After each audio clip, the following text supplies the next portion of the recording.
नमस्कार.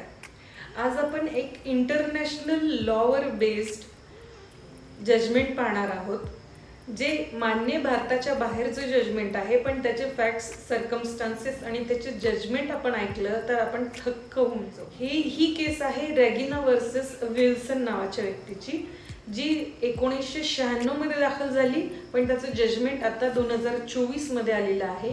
म्हणून ही सध्या लेटेस्ट जजमेंट आहे असं म्हणलं गेलेलं आहे. फॅक्ट्स असे आहेत की रेगिनाने तिच्या मांडीवरती, किंवा तिचं असं म्हणणं आहे की विल्सनने रेगिनाच्या मांडीवरती गरम चाकूनं त्याचं इनिशियल कोरलं होतं.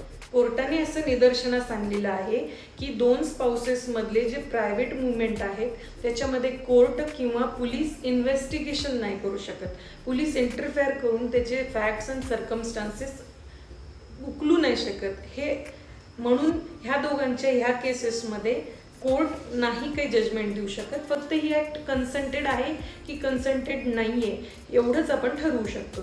विल्सनचं सुद्धा म्हणणं हे होतं की रेगिनाच्या कन्सर्ननेच मी हे ॲक्ट केली.